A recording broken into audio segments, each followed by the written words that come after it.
युक्त हों, जिनके गुणों के गान में वे वर्धमान महान दिन बिचरे हमारे ध्यान। पूज्य गुरुदेव श्री के प्रवचन में एक बात आई थी जो आपने बहुत ध्यान से सुनी होगी, क्योंकि गुरुदेव श्री ने उसे अनेक बार रिपीट किया था। क्या लगा, द्रव्य सब पर्यायों को पी बैठा है। आपकी किताब में भी होगा, समय सर आपके पास है, 7वीं गाथा निकालो तो उसकी टीका में है कि द्रव्य पर्यायों को पी बैठा है। तो ये जो पर्यायों को पी बैठा है का क्या अर्थ है, और गुरुदेव श्री ने क्या अर्थ किया था, ये तो प्रश्न ने किए हैं। मैं आप सबसे कर रहा हूँ, जवाब किसी को नहीं देना है, मन में सोचना कि द्रव्य सब पर्यायों को पी बैठा है। हम तो कहते हैं कि पर्याय द्रव्य में शामिल नहीं है, क्यों? और उनको बिल्कुल हटाओ, और यहाँ लिखा है पर्यायों को पी बैठा है। क्या अर्थ है उसका? तो गुरुदेव श्री ने स्वयं ही कहा था कि पर्यायों को माने गुणों को, धर्मों को। यानी शब्द है पर्याय लिखा, मूल संस्कृत में भी पर्याय है, हिंदी में भी पर्याय है, गुजराती में करेंगे अनुवाद तो पर्याय ही करना पड़ेगा, लेकिन उसका अर्थ है गुण धर्म। क्यों? क्योंकि ये गाथा गुण भेद के निषेध की चल रही है। पर्यायों की चर्चा छठवीं गाथा में हो चुकी है। यद्यपि पर्यायों को पी बैठा है, पर्याय अर्थ भी करें तो भी कोई गलत नहीं है, लेकिन इस गाथा में नहीं है। गलत क्यों नहीं है? वो अनुस्थिति से रचित प्रवाह, जिसे अपन नित्यता कहते हैं, वो पर्यायों की अखंडता का ही नाम तो है। कल थोड़ी चर्चा की थी मैंने, है ना। यानी पर्यायों को पी बैठा है, ये बात भी गलत नहीं है, लेकिन इस गाथा का अर्थ नहीं है। यहाँ गुण और धर्म लेना, सब गुण को पर्याय का अर्थ गुण कर दिया। अब आपके मन का है, साफ पर्याय लिखा है, और आप जो चाहेंगे वो अर्थ करेंगे। क्यों? मैंने किया होता तो आप ऐसा प्रश्न कर सकते थे, गुरुदेव श्री ने किया है ना, फिर तो अपना यहाँ पर पूर्ण विराम लग जाता है ना, यहाँ प्रश्नवाचक नहीं लगता है। लेकिन भाई साहब, पर्याय शब्द के अनेक अर्थ हैं, और पर्याय 2 प्रकार की होती हैं, अर्थ और व्यंजन पर्याय नहीं। एक द्रव्य गुण पर्याय भी नहीं, आपके मुंह से निकला। सहभावी पर्याय और क्रमभावी पर्याय, ये नाम सुने कभी? जिसे आप पर्याय कहते हैं वो क्रमभावी पर्याय हैं, और जो अनंत गुण हैं इनको सहभावी पर्याय कहते हैं। असंख्य जो प्रदेश हैं इन्हें सहभावी पर्याय कहते हैं। जो एक के बाद एक हों, वो 2 एक साथ नहीं रह सकें। जब एक पैदा हो तो दूसरी अवश्य मर जाए, ख्याल में है ना। उसे बोलते हैं क्रमभावी पर्याय, जैसे हम पर्याय समझते हैं पूरा। और जो एक साथ रह सकें उनको बोलते हैं सहभावी पर्याय। तो ज्ञान, दर्शन, चारित्र, सुख, वीर आत्मा में एक साथ रह सकते हैं, इसलिए इनको सहभावी पर्याय कहते हैं। असंख्य प्रदेश एक साथ रह सकते हैं, काल का भेद नहीं है उनमें। पर्याय में काल का भेद होता है। मनुष्य पर्याय और देव पर्याय एक साथ नहीं रह सकती है, लेकिन ज्ञान दर्शन एक साथ रह सकते हैं। इसलिए साथ में रहने वाली पर्याय, उसका नाम है सहभावी पर्याय। अब ये पर्याय किस अपेक्षा हो सकती है? हमने तो पर्याय की बहुत परिभाषाएं समझी, प्रवचन सार में पढ़ी थी, और उसको कौन सी है ना अपना जैन सिद्धांत प्रवेश का लघु सिद्धांत प्रवेशिका में भी पढ़ी थी पर्याय की परिभाषा है कि गुणों के परिणमन को पर्याय कहते हैं, और फिर कहीं द्रव्य पर्याय गुण पर्याय दो भेद कर दिए थे। लेकिन ये तो हमने कहीं भी पढ़ा ही नहीं है, क्यों? हाँ देखो ये लड़के ने पकड़ लिया, और कितने कितने लोगों के ख्याल में बात आई है ये पता नहीं है। ये तो ये भी बता सकता है कि इसने ये कहाँ से देखी। आप लोग सोचो सब।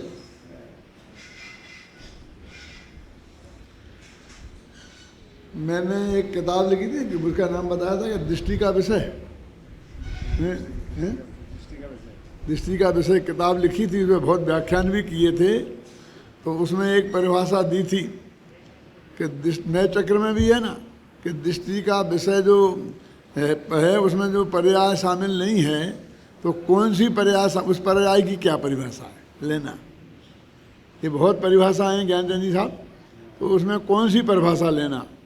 तो जो जो पर्यायार्थिक नय का विषय बनता है उन सब का नाम पर्याय है। तो गुण भेद भी पर्यायार्थिक नय का विषय बनता है, इसलिए उसका नाम है पर्याय। प्रदेश भेद भी पर्यायार्थिक नय का विषय बनता है, इसलिए उसका नाम है पर्याय। और उत्तम चंद जी भेद को भी पर्याय बोलते हैं, इसलिए गुण भेद हुआ ना, तो ज्ञान दर्शन चारित्र, इसलिए भी इसे पर्याय कहते हैं, और साथ में होने से इसे सहभावी पर्याय कहते हैं। तो यहाँ अनंत गुणों को पी बैठा है, माने ये कहना चाहते हैं कि तुम गुणों को भी मत निकाल देना। हम कहें कि दृष्टि के विषय में द्रव्य में गुण नहीं है तो तुम उसे निर्गुण मत कर देना। निर्गुण तो कौन है? द्रव्याश्रया निर्गुणा गुणा। अर्थ सब क्या है इसका मालूम? जो द्रव्य के आश्रय रहें उसका नाम गुण है, लेकिन वे गुण निर्गुण होते हैं। देखा? फिर सुनो महेंद्र, द्रव्याश्रया निर्गुणा गुणा, यानी द्रव्य गुण द्रव्य के आश्रय तो रहते हैं, लेकिन वे निर्गुण होते हैं। गुण, अब जो गुण निर्गुण होते हैं, कैसी बात कर रहे हो? कभी पंडित मूर्ख होते हैं, कैसी बात कर रहे हो? ऐसा क्या कोई है? उसका अर्थ है कि जैसे द्रव्य में गुण रहते हैं, ऐसे एक गुण में कोई दूसरा गुण नहीं रहता। क्या? इसलिए उसे निर्गुण कहा, निर्गुणा। एक गुण में दूसरा गुण नहीं रहता, इसलिए इस अपेक्षा वो निर्गुण है, और वो स्वयं गुण है, इसलिए अपेक्षा गुण है। कैसी कैसी अपेक्षाएं जनमानी में हैं? और एक गुण का रूप दूसरे गुण में रहता है। तो गुरुदेव सिंह ने बहुत समझाया इस बात को। हाँ, ख्याल में आया ना बात है? ऐसे ही जो अपना प्रकरण चल रहा है, निकालो गाथा 97 तथा स्थितम एतत् ज्ञानान्नश्यति कर्तृत्वम, ये हेडिंग है इसका। इससे यह सिद्ध हो गया कि ज्ञान से कर्तृत्व नष्ट हो जाता है। मतलब ज्ञान का उदय होता है तो कर्ता बुद्धि समाप्त हो जाती है, कर्तापन समाप्त हो जाता है। एक कर्तृत्व माने कर्तापन। देखो, क्रिया भी नहीं और करने का विकल्प भी नहीं। फिर ध्यान से सुनना, ये सिर्फ कर्तृत्व बुद्धि की बात है, नष्ट जो नष्ट होती है, क्योंकि ज्ञानियों के भी करने का विकल्प बना रहता है और क्रियाएं भी बनी रहती हैं। भोजन में सुख बुद्धि नहीं है, और फिर भोजन की क्रिया भी बनी रहती है, और मुझे थोड़ा आराम मिल जाए 2 रोटियां, तो ऐसा विकल्प भी बना रहता है। और भाषा भी बनी रहती है कि रोटियों से सुख होता है, लेकिन रोटियों में सुख नहीं है, ऐसी मान्यता अंदर रहती है। उसकी ये बात है। ये प्रकरण समझाते समय मुझे एक विकल्प आया है कि एक बात मैं आपको स्पष्ट कर दूं तो आपको वो कहीं कभी भ्रम पैदा नहीं होगा। श्रद्धा ज्ञान, देखो इसमें लिखा ना, ज्ञान से कर्तृत्व नष्ट होता है और अज्ञान से कर्तृत्व होता है। और अज्ञान का क्या अर्थ बताया था? पूछूं किसी से? नहीं पूछूंगा, क्योंकि मुझे इनाम देने के लिए किताब मेरे पास नहीं है। देखो ज्ञान और अज्ञान का क्या अर्थ है हम महेंद्र? तो उन्होंने खुद कहा है, अपन वो गाथा वहां से पढ़ रहे कि 3 नाम हैं। क्या है? पर में एकत्व बुद्धि रूपी जो श्रद्धा का परिणमन, उसका नाम भी अज्ञान। पर मैं हूँ, पर का कर्ता मैं हूँ ऐसी जानना, उसका नाम भी अज्ञान। और तद्रूप, इन दोनों पूर्वक तद्रूप परिणमन भी, इसका नाम भी अज्ञान। अब अज्ञान माने ये 3 है, तो ज्ञान माने उल्टे 3 लेना। यदि मैं आपको सरल भाषा में बता दूं, मिथ्या दर्शन, मिथ्या ज्ञान और मिथ्या चारित्र, ये तीनों अज्ञान, और सम्यक दर्शन, सम्यक ज्ञान और सम्यक चारित्र, ये तीनों ज्ञान। अब कहते ज्ञानान बंध निरोधा, ज्ञान से बंध निरोध होता है, तो वो वहां 3 लेना है। ये जो पंक्ति है कि ज्ञानात बंध निरोधा, ये अकलंक देव ने इसे खूब मंथन किया है राजवार्तिक में, कि उनने कहा ज्ञान से मात्र से बंध निरोध कैसे हो सकता है? बहुत से लोग कहते भाई कुछ करना नहीं पड़ेगा, कुछ करना नहीं पड़ेगा। तो इस ज्ञान शब्द में वो चारित्र गुण का परिणमन भी शामिल है। क्या यही तो हम कह रहे हैं कि करना पड़ेगा? नहीं, यही हो गया ना कि नहीं है? जो तुम कह रहे वो नहीं है शामिल। उन्होंने बहुत बढ़िया उदाहरण दिया है। यदि उनने नहीं दिया होता तो मेरी हिम्मत नहीं थी देने की। अब उनकी तरफ से सुनना है। राजवार्तिक में दिया है, वृत्ति और वार्तिक में, कि एक माँ और बेटे दोनों व्यभिचारी थे। ध्यान से सुनना। और माँ ने अपने प्रेमी से स्थान और समय नक्की किया कि अपन इतने बजे इतनी यहाँ मिलेंगे।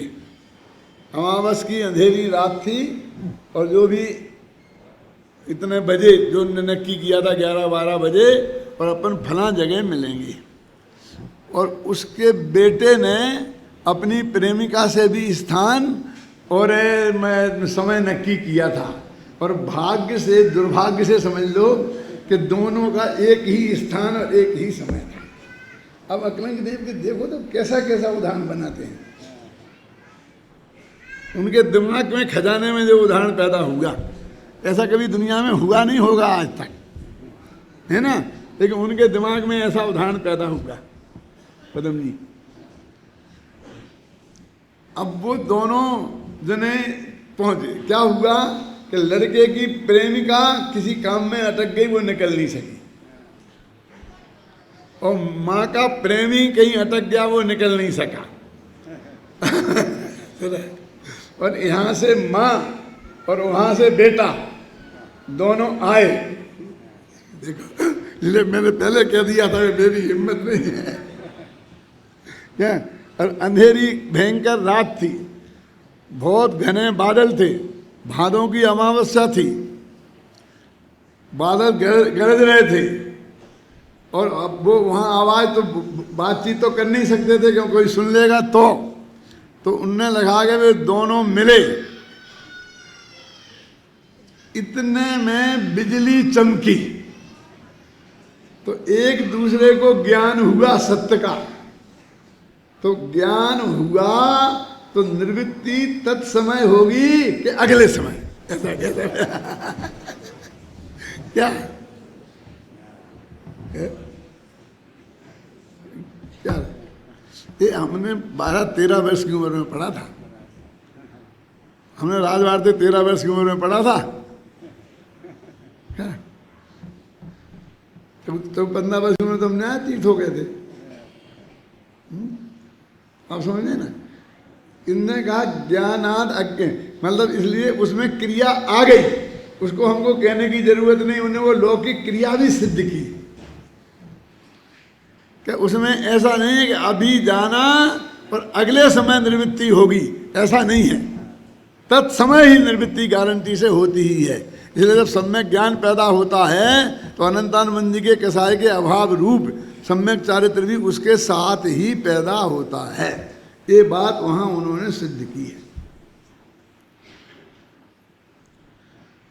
अब मैं आपको जो बताने वाला हूं, जिससे आप कहीं भटके नहीं, कि अपने 3 गुण हैं, एक श्रद्धा, एक ज्ञान और एक चारित्र। ज्ञान में 2 भेद होते हैं, पर्याय के प्रकट पर्याय के, लब्धि और उपयोग।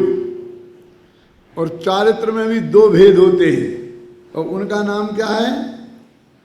परिणति और उपयोग। उपयोग तो दोनों में एक सा है, और यहाँ लब्धि की जगह परिणति है। देखो, यानी उपयोग के विरुद्ध परिणति, और वहाँ उपयोग के विरुद्ध लब्धि। लेकिन श्रद्धा में ऐसे 2 भेद नहीं होते, वो एक ही होती है, लब्धि उपयोग जो कुछ भी हो, ऐसे भेद होते ही नहीं। इसलिए सम्यक दर्शन किसी जीव को पैदा हुआ तो जब तक वो सम्यक दर्शन कायम रहेगा, क्षयोपशम होता है, उपशम होता है, छाया को कोई हो, उससे कोई मतलब नहीं। ये भेद की बात मत करो, करुणानियोग वाले करते रहेंगे, बस सम्यक दर्शन नाम की चीज है। तो उस समय श्रद्धा निरंतर जितने काल वो रहेगा, ये त्रिकाली ध्रुव मैं हूँ और ये पर मैं नहीं हूँ, इनका कर्ता भोक्ता मैं नहीं हूँ, ऐसी श्रद्धा निरंतर एक सी बनी रहती है। क्या कहना चाहता हूँ मैं, आप समझना। खतरनाक बात कि वो मान लो 5वें गुणस्थान वाले जीव को पकड़ो, जरा समझाने में सुविधा रहती है, 6वें 7वें वाले को नहीं पकड़ते हैं, 4थे वाले को नहीं, वहाँ भी बहुत गड़बड़ होती है। 5वें वाला बढ़िया है कि वहाँ 2 कसाय का अभाव है और 2 कसायों का सद्भाव है ना। अब वो जीव युद्ध में लड़ भी सकता है, 5वें गुणस्थान वाला, स्वस्त्री सेवन भी कर सकता है, और पूजा पाठ भी कर सकता है, और आत्मा का ध्यान भी कर सकता है। वो शुद्धोपयोग, शुभोपयोग जिसे कहो आप, शुद्धाता अनुभूति कहो, जो नाम देना हो दो, उन चक्कर में मैं नहीं पड़ता हूँ। वो 3 अवस्थाएं उसकी हो सकती हैं, लेकिन वो श्रद्धा का जो परिणमन है वो तीनों में एक सा कायम रहता है। आप समझ में आई ना क्या कह रहा हूं? क्योंकि उसमें 2 भेद ही नहीं है, लब्धि और उपयोग के, परिणति और उपयोग के।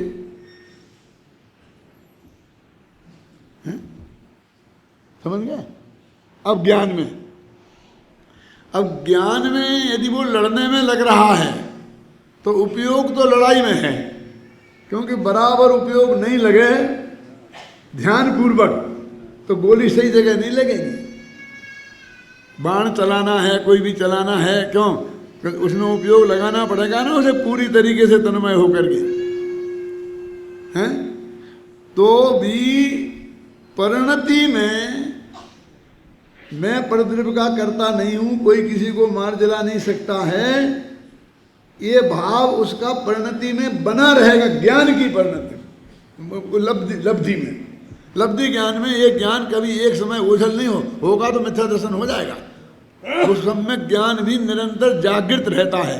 ऐसा नहीं कि उसमें वो जब वो उपयोग वहाँ है तो भूल भाल गया, क्योंकि लब्धि और उपयोग दोनों प्रकट अवस्था के नाम हैं। जो हमारे दिमाग में ये है ना, कभी वो तो ज्ञान में से निकल गया, ज्ञान में तो है ही नहीं उपयोग। अकेले उपयोग का नाम ज्ञान नहीं है भाई साहब, ख्याल में है ना। युद्ध के काल में भी, भोग के काल में भी, और शुद्धात्मानुभूति के काल में भी, परिणति में तो एक साई, लब्धि में एक साई रहेगा। अब चारित्र गुण में लाओ, चारित्र गुण में लड़ाई कर रहा तो अशुभ उपयोग है, पूजा पाठ कर रहा हो तो शुभोपयोग है, आत्मा का ध्यान कर रहा हो तो समझ लो शुद्धोपयोग है ना। लेकिन परिणति में तीनों में एक सी ही है। परिणति में 2 कसाय के अभाव रूप शुद्धि विद्यमान है, भोग के काल में भी और युद्ध के काल में भी। विभिन्न ख्याल में है ना बात। ये जो करुणानियोग में ये बंध विच्छुत्ति, उदय विच्छुत्ति बताई हैं। ये सब उस लब्धि, परिणति और श्रद्धा गुण के आधार पर बताई हैं, उपयोग के आधार पर नहीं बताई। क्या कहना चाहता हूँ मैं? क्या कहना चाहता हूँ कि 41 प्रकृतियों की यदि बंधन नहीं होगा चौथे गुणस्थान में, तो युद्ध काल में भी नहीं होगा, भोग के काल में भी नहीं होगा, और सामायिक करते वक्त भी नहीं होगा, बराबर एक साथ। और जो बनेंगी वो सब बनेंगी। ख्याल में बात आई कि नहीं आई? ऐसे ही वो लब्धि के, अब चारित्र गुण में परिणति के हिसाब से नियम है कि परिणति में जितने कसाय की अभाव की शुद्धि है उसके हिसाब से बंध अबंध है, उपयोग के हिसाब से बंध अबंध नहीं है। यदि वो उद्योग शुद्धोपयोग हो गया तो दो प्रकृतियां कम बनेगी, ऐसा नहीं है क्या? और यदि उपयोग में अशुभ हो गया तो दो प्रकृतियां ज्यादा बंधने लगेंगी, ऐसा नहीं है। वो सारा गणित परिणति के हिसाब से है। उपयोग तो शुद्धि में वृद्धि करता है, वृद्धि करता है माने परिणति के लेवल को ऊपर उठाता है।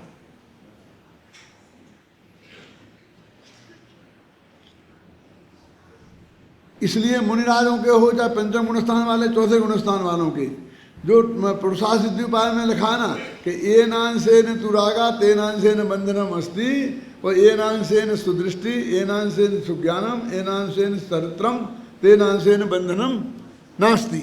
तो हर उस काल में जो बंध भी हो रहा है और संबर भी है और निर्जरा भी है, उस काल में भी शुद्धि की वृद्धि हो रही।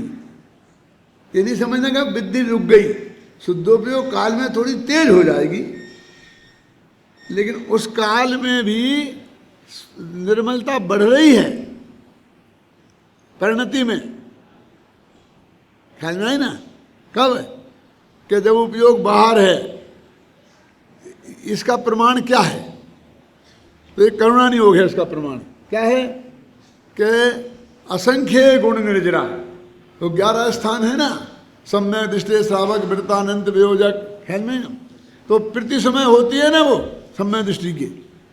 तो प्रति समय का मतलब क्या हो गया? युद्ध के काल में भी, भोग के काल में भी, और आत्माराधना के काल में भी। तो वो असंख्यात गुणी, ऐसा नहीं गुणन फल भी थोड़ा कम हो जाता हो, ऐसा नहीं। क्यों? क्या नाम तुम्हारा भैया? क्या नाम है? विनोद भाई बोलो, है कि नहीं है? तुम्हारा करना नियोग से ठीक बैठती है, हैं? आप समझो जो सम्यक दृष्टि के भोग निर्जरा के हेतु लिखा वैसे ही नहीं लिख दिया है। वो भोग के काल में भी असंख्यात गुणी निर्जरा माने शुद्धि की वृद्धि हो रही, कर्म झड़ रहे। कितनी बात है। वो कोई ऐसी बात नहीं, वो करुणान योग से सिद्ध है। वो धर्म कांटे की बात है, कोई अध्यात्म के जोर में नहीं कह दिया है। आपका काम चालू है, आपको लगता है ऐसा कैसे हो सकता है, लेकिन आपके 1 करोड़ रुपया बैंक में जमा है, रुपये सैकड़े के ब्याज से। मुझे पता नहीं ब्याज में क्या मिलता, तुम समझ लो। और उस वक्त तुम खूब रुपया लुटा रहे हो, तब भी कमाई हो रही है। क्यों? समझे ना? और तुम्हारे 1 करोड़ का कर्जा है और तुम खूब रुपया कमा रहे हो, तब भी कमाई हो रही है। क्यों? कि ब्याज देना पड़ता है 4 लाख रुपये महीना, और कमाई है 2 लाख रुपये महीने की। 2 लाख रुपये महीना की तो बहुत होती है कमाई। क्यों? लेकिन कमाई है, क्योंकि वो उसके हिसाब से है।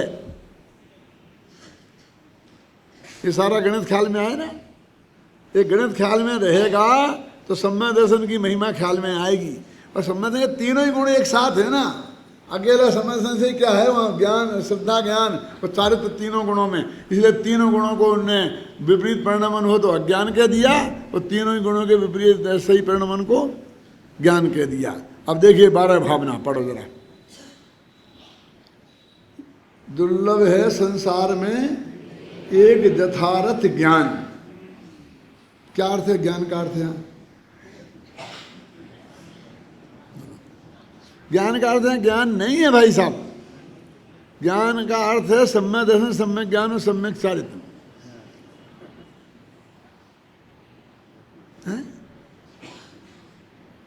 आप आपके समझ में है ना, वहाँ तो बोधि देखो, एक बोधि दुर्लभ भावना, वो एक है धर्म भावना। तो धर्म माने क्या होता है, संबंध ज्ञान शास्त्र होता है कि नहीं होता है? वास्तव में दो भावना एक ही, बोधि दुर्लभ भावना और बोधि भावना, अथवा को धर्म भावना और धर्म दुर्लभ भावना। 11वीं भावना का नाम है धर्म दुर्लभ भावना और 12वीं भावना का नाम है धर्म भावना। दूसरे नाम देना हो तो ऐसे दे दो कि 11वीं भावना का नाम है बोधि दुर्लभ भावना और 12वीं का नाम है बोधि भावना। अब असली हमने बोध भावना कर दी, बोध नहीं है। धा में आ और धा में ई, बोधि।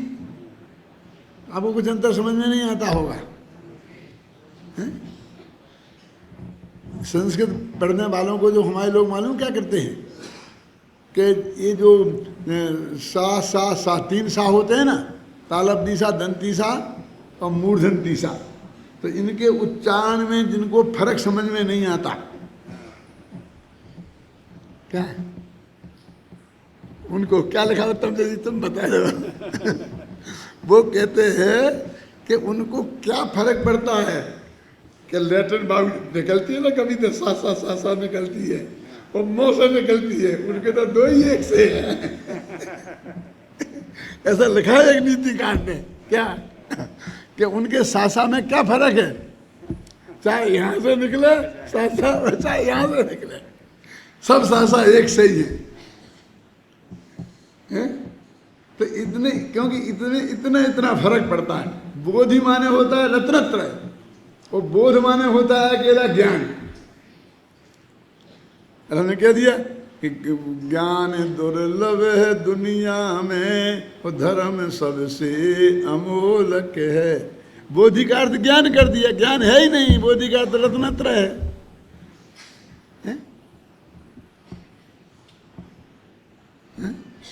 बोधि दुर्लभ है दुनिया में, बोधि।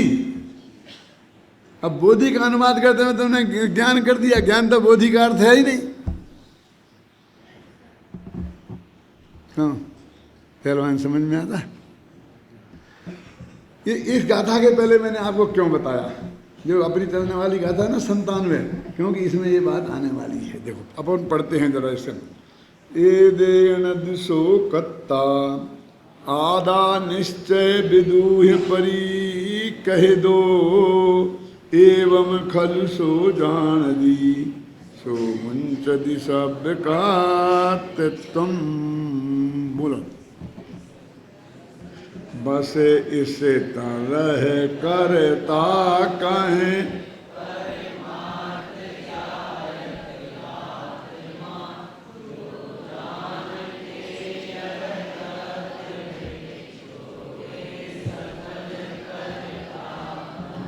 बस इस तरह है। अब बस इस तरह कहाँ से लगाना, कौन सी गाथा से? ये 11 गाथाओं में प्रकरण चल रहा है, ये 11वीं गाथा है। देखो आपने इसमें लिखी, आपके पास किताब हो तो, कि उक्त 11 गाथाओं में के भव्य भवन पर आचार्य अमृतचंद 6 कलश चढ़ाते हैं। जो 6 कलश आएंगे इसके बाद, वो 11 गाथाओं के का संदर्भ है। वो ये प्रकरण 11 गाथाओं से चल रहा है, 11 गाथाएँ इसके पीछे थीं वहाँ से। इस तरह माने वे 11 गाथाओं में का कि बात को उपयोग में लाना कि हमने रागादि भावों का कर्ता जो भगवान आत्मा को कहा, उसकी अपेक्षा ये है जो पीछे पीछे बता के आए हैं। आप समझे ना, वो बता। इस तरह का अर्थ इतना है, इस तरह उसको समेटने वाला, इस तरह शब्द का प्रयोग है ना। देखो ये देण का ये माने इससे निष्कर्ष निकला कि आत्मा कर्ता, रागादिक भाव का कर्ता, मिथ्या दर्शन, मिथ्या ज्ञान, मिथ्या चारित्र का कर्ता, निश्चय विदूह परि कह दो। निश्चय नय के जानकारों ने ये बात कही है। ये अनंत भगवान को भी यहाँ पर निश्चय विदूह ये शब्द लगाना चाहते हैं कि निश्चय नय के जानकार थे, क्योंकि वे निश्चय नय को जानते नहीं होंगे, इसलिए वो व्यवहार से जो करता है ना। और निश्चय नय के जानकारों ने निश्चय नय से इसको कर्ता कहा है। देख नीचे आएगा सब पढ़ना। व्यवहार नय से कर्ता नहीं कहा, एक कथन भी निश्चय नय का है। अब वो अशुद्ध निश्चय नय है, शुद्ध निश्चय नय है। आप समझे ना कि निश्चय नय के जानकारों ने निश्चय नय से रागादिक का कर्ता आत्मा को कहा है इस अपेक्षा। अब इसको अपन ने कहा इन तीन कौन, मिथ्या दर्शन, मिथ्या ज्ञान और असंयम, तीन बातें आ गई ना अनंतानुबंधी संबंधी के साथ। इनको अज्ञान कहा, और ये अज्ञान जिसके है उसका नाम अज्ञानी। जो शास्त्री नहीं है उसका नाम अज्ञानी नहीं, तो शास्त्री है उसका नाम ज्ञानी नहीं। गुरुदेव ने भी अपने प्रवचन में फरमाया था। अरे भाई ये पंडित शब्द कितना महान है शास्त्रों में। जो सम्यक दृष्टियों के मरण को पंडित मरण कहा है, और मिथ्या दृष्टियों के मरण को बाल मरण कहा है। इसका मतलब है पंडित शब्द तो सम्यक दृष्टि के लिए ही कहा है, आप जानते हैं। और अरहंत भगवान को महापंडित कहा है। जिन लोगों को पंडित शब्द से बहुत अरुचि है और ऐसा लगता है कि बहुत खराब शब्द है और अपने को पंडित शब्द लगाने में संकोच होता है, मैं अपने विद्यार्थियों को समझाता हूँ कि बेटा ऐसा नहीं, कि घबराना नहीं। कह रहे मेरे पंडित जी लोग कहेंगे, पंडित जी कहेंगे तो अपमान नहीं है। ये जो लोग इसमें अपमान समझते हैं, और जो लोग कह के अपमान करना चाहते तुम्हें पंडित जी कह के, तुम्हें पंडित जी कह के अपमान करना चाहते हैं, मूर्ख तो बे हैं, तुम मूर्ख नहीं हो। ये तो बहुत परम पवित्र शब्द है। ये तो महाभाग्य से किसी के नाम के साथ लगता है। क्या हम इस शब्द को हल्का मानकर और अपने नाम के साथ नहीं लगाएं, ख्याल में आए ना सुनना, तो इसका मतलब ये है कि हमने टोडरमल जी को अपमान किया। ये तो पंडित टोडरमल जी है कि नहीं है। और एक बात मैं आपके लिए कहता हूँ, विद्यार्थियों के लिए खासकर कहता हूँ कि जब मैं अशोकनगर में था और वहाँ सरकारी स्कूल में पढ़ाता था, वो अर्धशासकीय होती है ना, ऐसा स्कूल था। तो उन्हें सब लोगों ने तय किया कि सबकी ड्रेस नक्की है, तो अपन टीचर्स की ड्रेस भी नक्की कर लो। सब तो एक ही ड्रेस में आते थे, वो सूट पैंट होता है। अकेला मैं ही हूँ जो धोती कुर्ता वाला था, ख्याल में है ना।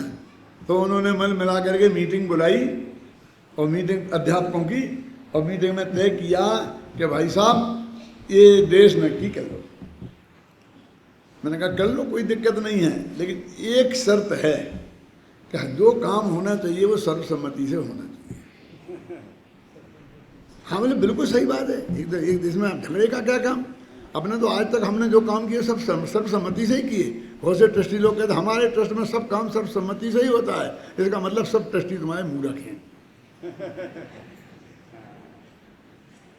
अंगूठा लगाना जानते हैं क्या कह रहे हो, सर्वसम्मति से होता है कि हाँ। तो मैंने ये शर्त रखी कि सर्वसम्मति से, सबने मान लिया बिल्कुल बिल्कुल सही बात है। अब आई के साहब कौन सी ड्रेस पहनना, तो क्या बंद कोट का पहनना, कि खाली कोट पहनना, कि पजामा रखना, कि कुर्ता रखना, कि सूट पैंट रखना। मैंने ये कहा देखो भाई तुम बहुत बातें कर रहे हो, एक नक्की करो कि अपन को आदर्श ड्रेस रखनी है ना। तो ये जो तुम्हारे सूट पैंट की तुम बात कर रहे हो, ये अपने देश की आदर्श ड्रेस है। उस वक्त भाग्य से नेहरू जी प्रधानमंत्री थे, और लाल बहादुर शास्त्री गृह मंत्री थे, और महात्मा गांधी का स्वर्गवास हो गया था। तो मैंने कहा अपने तीन पुरुष आदर्श हो सकते हैं, गांधी, नेहरू और शास्त्री। क्यों? तो आप चाहे तो नेहरू की ड्रेस नक्की कर लो, एक गांधी की नक्की कर लो, तो लंगोटी लगा करके चदरा ओढ़ के सब जने आएंगे क्लास में पढ़ाने के लिए। और चाहे नेहरू जी की कर लो, चूड़ीदार पजामा और कुर्ता उसके ऊपर, क्यों, गांधी टोपी, उनकी नक्की कर लो। और चाहे लाल बहादुर शास्त्री की कर लो। तुम 7 समुंदर पार कि नहीं अंग्रेजों की ड्रेस नक्की करो, तो मैं उसको वीटो पावर करूंगा। और आपने पहले मुझे वीटो पावर दे दिया है। तब उनकी समझ में आया कि बहु सर्वसम्मति का अर्थ क्या होता है। क्यों?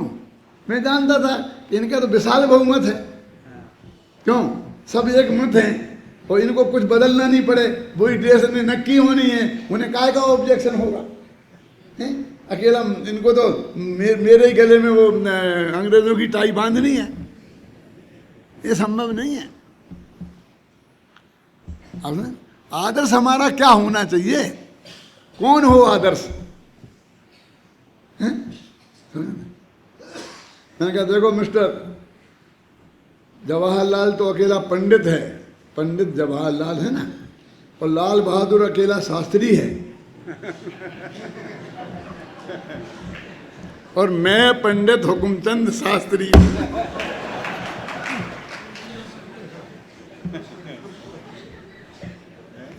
समझ में आया ना?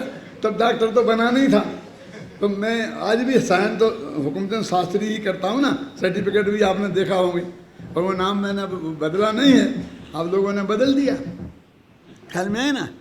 तो मेरे कहने का अर्थ ये है कि भाई ये शब्द जो हैं बहुत महान हैं, अपन को इनसे हम हल्के आदमी हैं ऐसा नहीं समझना चाहिए। आज तो परलोक के मार्ग में भी और लोक के मार्ग में भी जवाहरलाल नेहरू ने कभी नहीं कहा कि मेरे नाम के साथ पंडित मत लगाओ, और लाल बहादुर ने कभी नहीं कहा कि मेरे नाम के साथ शास्त्री मतलब। तुम क्यों संकोच करते हो? तुमको क्यों ये लगता है? क्यों कि इसको हमको पुरातन पंथी समझेंगे? हैं? अरे जितने ऑर्थोडॉक्स जो टाई वाले हैं और जो इंजीनियर और डॉक्टर हैं, जितना अज्ञान इनके अंदर भरा है, आप समझे ना? वहाँ पर तो विज्ञान की बातें करते हैं, वहाँ भूत प्रेतों के चक्कर काटते हैं, और सब गणेश जी के मंदिर में सब जगह जाते हैं, और सब जगह जो भी समझ में आई ना, सबसे भीख मांगते फिरते हैं और कहते हैं कि ये सच्ची बात नहीं है, और हम अपने बात के बिल्कुल पक्के हैं। कहीं है ना, कहीं हमें ऐसे गलत जगह हमारी विनय भी करते हम नहीं देखे जाएंगे। ये हमारे सौभाग्य की बात है कि हमारे लिए दुर्भाग्य की बात है? क्यों ऐसा सोचना? तो ये तीन बातें हो गई ना अपनी, कि अज्ञान से ही कर्तृत्व का नाश होता है। अब अपन पढ़ते हैं, देखो गाथा तो पढ़ ली कि बस इस तरह कर्ता कहें परमार्थ ज्ञायक आत्मा, जो जानते यह तथ्य। क्या जानते हैं? कि निश्चय न से अज्ञानी इनका मिथ्यात्व अज्ञान और असंयम का करता है। ये निश्चय न से करता है, ये निश्चय न के जानकारों ने कहा है।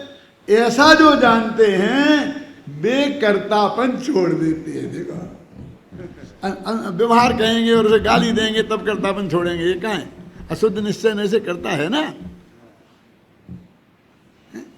अब अशुद्ध निश्चय नए और सद्भुत व्यवहार नए का अंतर भी हमारी समझ में आता ही नहीं है। इनकी क्या है सीमा रेखा? रागी आत्मा ये अशुद्ध निश्चय नए का कथन है, और राग वाला आत्मा ये असद्भुत सद्भुत उपचय सद्भुत व्यवहार नए का कथन है। कि क्या फर्क पड़ गया? क्यों? जब राग और आत्मा को अभेद बताया तो वो अशुद्ध निश्चय नए हो गया, और राग बाला कहा ना तो वो भेद पड़ गया। आत्मा का राग ये कहा ना, आत्मा का राग तो व्यवहार नए हो गया, और आत्मा राग तो निश्चय नए हो गया। क्या कह रहे? देखो कहाँ है, जो कहाँ प्रयोग बताता हूँ। आत्मा ज्ञानम स्वयं ज्ञानम ज्ञानादन्यत करोति किम। ये कौन से नए का कथन है? ये निश्चय नए का कथन है कि आत्मा ज्ञानम, आत्मा ही ज्ञान है। आत्मा ज्ञान माने भेद नहीं बताया, और आत्मा का ज्ञान ये व्यवहार हो गया। ये ज्ञान तो अपना ही है, फिर व्यवहार कैसे हो जाएगा? एक का लगा दिया ना तो संबंध बता दिया ना, तो भेद खड़ा कर दिया ना आत्मा और ज्ञान में। आत्मा ज्ञानम ये निश्चय नय का ज्ञान चंदी, और आत्मना ज्ञानम ये व्यवहार नय।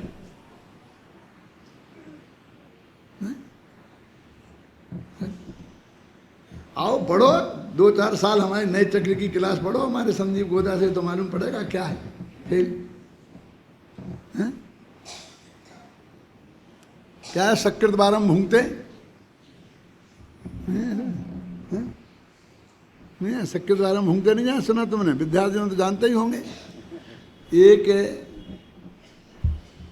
विद्यार्थी संस्कृत विद्यालय में पढ़ने गया, भाग्य से उसका बाप भी संस्कृत था, संस्कृत का विशेषज्ञ था, भेजा उसने।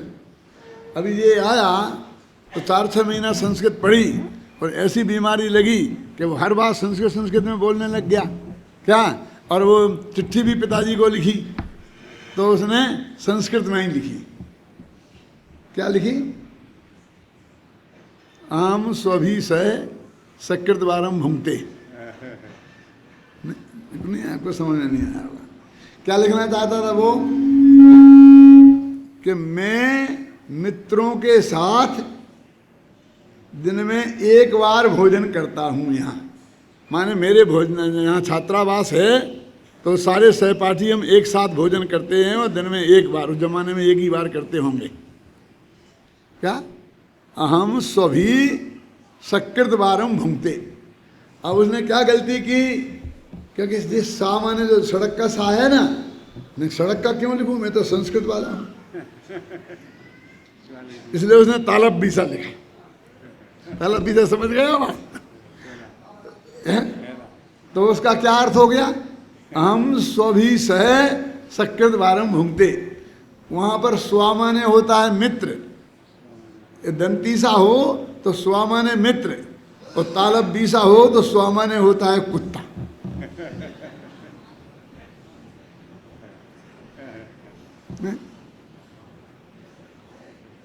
तो सकृत माने होता है एक बार, साफ वो सड़क का हो तो, और यदि वो तालब बीसा हो तो उसका अर्थ बहुत गंदा होता है, समझ लो आप। क्या? जो ऐसी चीज होती है ना जिसमें कुत्ते झपट के खाते हैं एक साथ में, तो गंदी चीज, तो कहता मैं, उसका अर्थ हो गया कि मैं कुत्तों के साथ एक साथ मलमूत्र खाता हूं।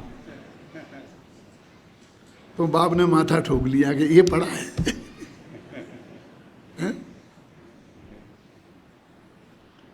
उसने भी जवाब दिया कि बेटा अब जल्दी मत करो, अभी पूरा ढंग से पढ़ो, तब बाद में ये प्रयोग करना। ख्याल में आई ना? तो इतनी सी बारीक बात इसमें आती है। अब देखो मैं पढ़ता हूँ नीचे, अजय दोनों बातें, निश्चय नय के जानकारों ने ये बात निश्चय से कही है, ये इसमें लिखा है टीका में, इसलिए मैंने ये अर्थ बताया आपको। देखो, यह आत्मा अज्ञान के कारण पर के और अपने एकत्व का आत्मविकल्प करता है, इस कारण निश्चय नय से कर्ता प्रतिभासित होता है। निश्चय नय से लगा, संस्कृत में निश्चयता, निश्चयता कर्ता प्रभाती पहली पंक्ति में है। जो ऐसा जानता है वह समस्त कर्तृत्व को छोड़ देता है, इसलिए वह निश्चय से अकर्ता प्रतिभासित होता है। तो वो जो कर्तृत्व बुद्धि उसने छोड़ी, सर्व कर्तृत्व, तो उसको अकर्ता कहते हैं। इसलिए ज्ञानी अकर्ता है रागादि का और अज्ञानी कर्ता है। अब फिर यहाँ पे एक दाव पेच है इसमें, क्योंकि हमारे समय सार में ही वो जो ज्ञानी के राग मौजूद है उनका कर्ता कहीं कहा है, और उसका एक नियम क्या है, उत्तम जी जरा सुनना मेरी बात, कि यह परिणमति सा कर्ता, कि जो जिस द्रव्य रूप पर्याय रूप परिणमित होगा उस परिणमन का कर्ता वही द्रव्य है। ये समय सार का कलश है। तो फिर यहाँ अकर्ता कह रहे हैं कि वो कौन, कि अज्ञान भाव का आकर्ता है। तो वो जो राग अज्ञान भाव में शामिल होता था वो तो अनंतानुबंधी का राग था। अब जो राग है ही नहीं उसका अकर्ता है, इसमें क्या तकलीफ है, आप समझे ना? और वो जो राग है अप्रत्याख्याना वर्ण प्रत्याख्याना वर्ण संलयन संबंधी, उसका क्या होगा कि जब उसकी चर्चा आएगी तब निपटेंगे। उसमें दो अलग अलग लगेंगे नियम। कौन से? या पर्णमतीय कर्ता वाला लगाओगे तो वैसा लगेगा, क्योंकि उस राग का भी कर्ता वो अपने को नहीं मानता है, इसलिए वो उसको उसका भी अकर्ता हम कह देते हैं। एक में वहाँ ऐसा भी लगता है, एक में ऐसा भी लगता है, वो बात अलग है। लेकिन यहाँ तो स्व मुंचति सभ्य कर्तृत्वम, वो तो सब कर्तृत्व छोड़ देता। सब माने अकेला मिथ्या दर्शन, मिथ्या ज्ञान और मिथ्या चारित्र, इनके कर्तृत्व को वो छोड़ देता है। यानी अज्ञानी अज्ञान भाव का करता नहीं है। आगे छंद आएगा, ज्ञान भाव ज्ञानी करें अज्ञानी अज्ञान, है ना। वो गाथाएं आएंगी इनमें लिखा है कि सोने के से बनने वाले सारे गहने सोने के ही होते हैं, और लोहे से बनने वाले सारे औजार लोहे के ही होते हैं। क्यों? ये गहने से औजार कहाँ से आ गया? क्यों? गहने तो सोने के बनते हैं, लोहे के थोड़ी बनते हैं। लोहे के तो औजार बनते हैं। औजार समझते हैं, काम करने में आते हैं। इसने स्वर्णमया एव है, सारे गहने सोना ही है। लोहे से बने हुए सारे औजार लोहा ही है, माने लोहा से अभिन्न है, उनमें कोई भेद है। लोहे के औजार ऐसा क्यों बोलते हो? ये भी लोहा और ये भी लोहा, ये भी सोना और ये भी सोना, क्यों? समझे ना।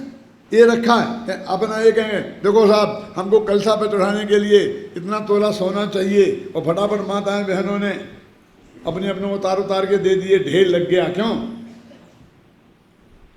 तो फिर क्या कहेंगे? 2 किलो सोना आ गया। ये कहेंगे इतने कुंडला, इतने कबन है, कौन बोलता है? वो सोना ही है और कुछ नहीं है। ऐसे बहनें उतार के फेंक देते हैं। अरे भाई, ये बहनें तो बेचारी बहुत भावुक होती हैं। चढ़ जा बेटा सूली पे चढ़ाओ, चढ़ा दे तो अब भी हाल हो जाएंगे। अच्छा लच्छेदार भाषण देने वाला चाहिए, और अगले भव में पुण्य की गारंटी देने वाला चाहिए। क्या है? ऐसा हो जाएगा, ऐसा हो जाएगा, सब हो जाएगा, उसमें क्या है? हैं? और सब लोग बहुत बड़े धर्मात्मा कहलाएंगे। यहाँ तो साहब मिनटों में ढेर लग जाता है। सोने के बने सारे गहने सोना होते हैं, इसलिए कहते ज्ञानी की सारे भाव ज्ञानमय होते हैं। क्या है? ज्ञानी के सब भाव ज्ञान से बने हुए हैं, और अज्ञानी के सभी भाव अज्ञानमयी हैं। और क्या? लोहा। अंतर क्यों है? में है अंतर क्यों? अब कहते ज्ञानी का वो राग भी ज्ञानमय है। अब वो ज्ञानी के राग आ रहा है भगवान की भक्ति का।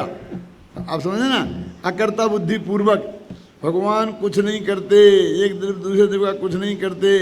आप समझे ना, भगवान के भरोसे कुछ भी काम होने वाला नहीं है। छोड़ दिया जी भगवान के पारसनाथ के भरोसे नैया, तो गारंटी से डूबने वाली है।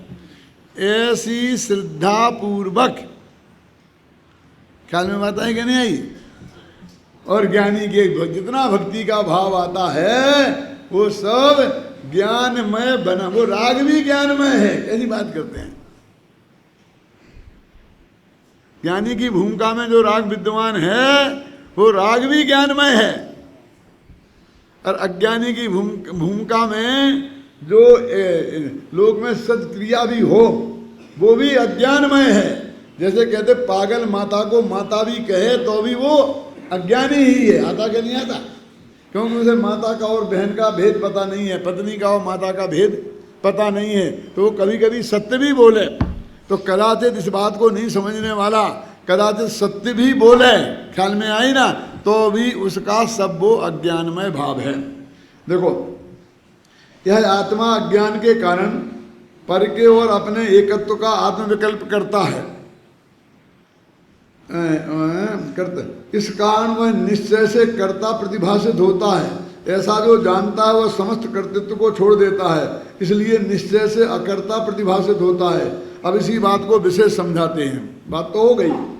अनादि से ही संकुचित भेद स्वसंवेदन शक्ति वाला यह आत्मा अज्ञान के कारण प्रारंभ से ही मिश्रित स्वाद का स्वादन होने से पुद्गल कर्म और आत्मा का एक में एक रूप मिश्र अनुभव होने से स्वपर के एक रूप जानता हुआ मैं क्रोध हूँ इत्यादि आत्म विकल्प करता है। अब इत्यादि में लगाओ कौन सा? मैं क्रोध हूँ इत्यादि श्रद्धा में आत्म विकल्प करता है, फिर ज्ञान में आत्म विकल्प करता है, फिर क्रिया में ऐसे आत्म विकल्प पूर्व परिणमित होता है। इस कारण निर्विकल्प अकृत्रिम एक विज्ञान घन स्वभाव से भ्रष्ट होता हुआ बारंबार अनेक विकल्पों रूप परिणमित होता हुआ कर्ता प्रतिभाषित होता है। अब प्रतिभाषित माने होता है, ऐसा नहीं समझना होता नहीं है, प्रतिभाषित होता है, ऐसा अर्थ नहीं है। होता है बस यही कहते हैं, इसी को तो कर्ता कहते हैं। भाषा यही है हमारी भाषा, जिस नए से हम कहते हैं।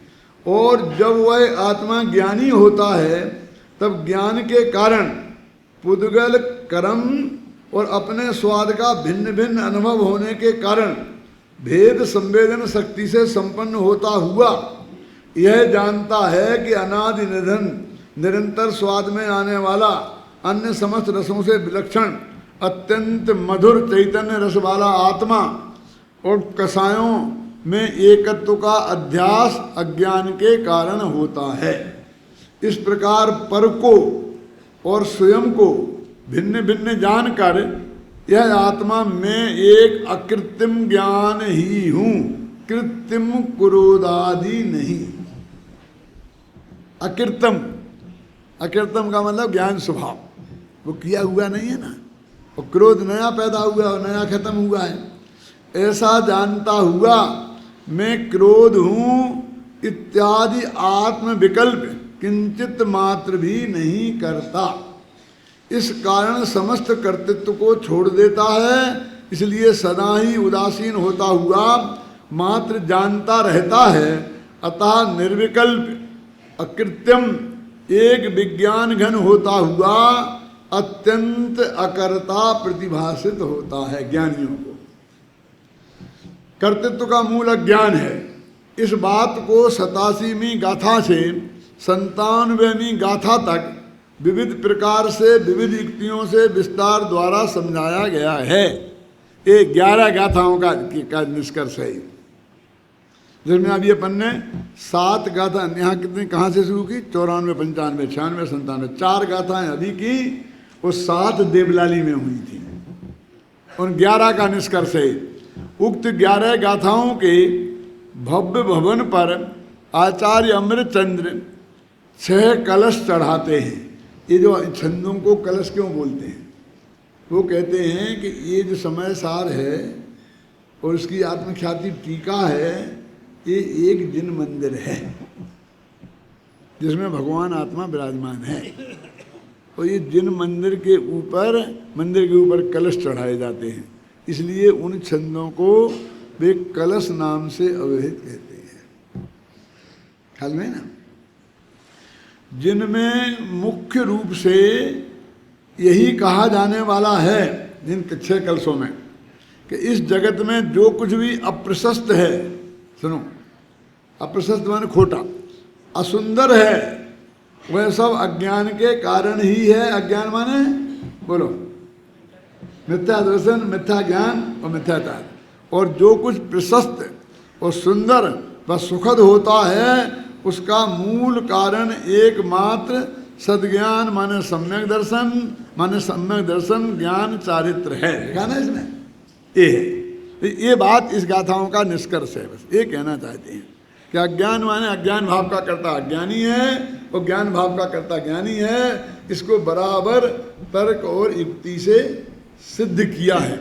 तो वास्तव में जिस मिथ्यात्व को, अज्ञान को अज्ञान कहते हैं, वो तो मिथ्यात्व के कारण कहते हैं, औदिक अज्ञान के कारण कहते नहीं हैं। वो तो ज्ञानी के है ही नहीं। इसलिए हमको जो अन्याय लगता है कि ज्ञानी को उसी राग का कर्ता नहीं कहना और अज्ञानी को कहना कि साहब वो कर्ता बनता है इसलिए कर्ता कहते हैं और ये बनता नहीं है। लेकिन वास्तव में वो राग उसके है ही नहीं, इसलिए वो वास्तव में अकर्ता है, उस राग रूप वो परिणमित होता ही नहीं है। ये बात उन्होंने कहा। तो ये भेद विज्ञान करना बहुत जरूरी हो गया। कौन कौन सा? अब आत्मा में और रागादि बोलते हैं, रागादि माने मिथ्या दर्शन, मिथ्या ज्ञान और मिथ्या चारित्र, इनमें भेद भी, ये आश्रव भाव है ना, आश्रव भाव के 5 भेद हैं, मिथ्या तो अवृत्ति प्रमाद कसाय और योग। तो ये जो एक योग को छोड़ दो तो ये 4 तो मिथ्या दर्शन, मिथ्या ज्ञान और मिथ्या चारित्र रूप ही है ना, है ना। तो इन 4 भावों को अब यहाँ पर जो कलश चढ़ाएंगे, ये एक तरह से भेद विज्ञान और जो विषय बताया है वो उसी विषय को दोहराएंगे। अभी पंडित जी ने समझाया था, उत्तम चंद जी ने, कि जब अमृतचंद्राचार्य देव की हृदय पर बुद्धि हावी रहती थी तब वो गद्य लिखते थे, और जब बुद्धि पर हृदय हावी हो जाता था तो उनके हृदय से कविता फूट पड़ती थी। बात तो एक ही है, क्या हर एक आदमी के दोनों ही होती हैं, बुद्धि भी होती है और हृदय भी होती है, हृदय हो जाता है। तो हृदय वाला आदमी भावुक है, भावुक बोलते हैं ना, भावुक भाव एकदम भावुक हो गया। तो वो क्योंकि गद्य जो पद्य है वो तर्क के भार को बर्दाश्त नहीं कर सकता, क्योंकि उसमें ऐसा एवं चेद एवं साध एवं चेद, ऐसा मानेंगे तो ऐसा होगा, ऐसा मानेंगे तो ऐसा होगा, ऐसा नहीं मानेंगे तो एक एक शब्द में न्याय की भाषा होती है ना, बहुत बंधी हुई होती है, उसमें एक शब्द कम ज़्यादा नहीं कर सकते हैं। और छंद में तो बनाना पड़ता है ना, एक भर्ती का शब्द भी डालना पड़ता है, कोई शब्द छूट भी जाता है, इसलिए गद्य में लिखा जाता है। उल्टा है, ये मत समझना कि कविता बनाना कठिन है और गद्य लिखना सरल है, ऐसा नहीं है। ऐसा लिखा शास्त्रकारों ने, गद्यम कवीनाम निकसम वदंती, गद्य कवियों की कसौटी है। क्यों है कि तुम सचमुच कुछ जानते हो कि नहीं जानते हो ये पता चल जाता है, क्योंकि वहाँ तुम ये नहीं कह सकते हो हम छंद के अनुरोध से ऐसा लिख दिया। तो देखो विकल्प, ये शब्द सही है ना, अब हम लिख देंगे छंद में विकल्प, विकल्प रहा ना कोई, क्योंकि हमें एक अक्षर कम पड़ रहा था विकल्प में, तो विकल्प रहा ना कोई नहीं लिख सकते थे, तो विकल्प तो हमने गलत लिखा, विकल्प शब्द का स्पेलिंग गलत लिखी, तो कह भैया छंद के अनुरोध से लिखी है, तो हमारी वो माफ़ हो जाती है। आप समझिए ना, छंद के अनुरोध से वो माफ़ हो जाती है। लेकिन अब गद्य में तो कोई जगह की कमी तो है ही नहीं, चाहे जितना लिखो कम ज़्यादा है ही नहीं, तो वहाँ पर पूरा कोई भी गलती होगी तो आपकी गलती ही मानी जाएगी। इसलिए गद्य कवियों की कसौटी है, उसमें एक अक्षर का भी ये गलती इस कारण से हमने ये लिख दिया, ये नहीं चलता है। तो गद्य में लेकिन तर्क के भार को पद्य बर्दाश्त नहीं कर सकता। जी टोंडमल जी ने मोक्ष मार्ग प्रकाशक में भी गद्य लिखा। अब जो भावना के वेग को गद्य बहा नहीं सकता, क्योंकि उसमें तो प्रवाह चाहिए, आप समझे ना, प्रवाह चाहिए। इसलिए जब उनके बुद्धि पर हृदय हावी होता था तब वो पद्य लिखने लगते थे, और जब हृदय पर बुद्धि हावी होती थी तब उनके मुख से गद्य आता था। अब 6 पद्य अपने यहाँ अपने पास हैं, और शायद 2 दिन का समय है, जो भी 2-3 दिन मिलेंगे अपन को, उनमें अपन को ये 6 पद्य कम से कम पूरे अपन अवश्य करें।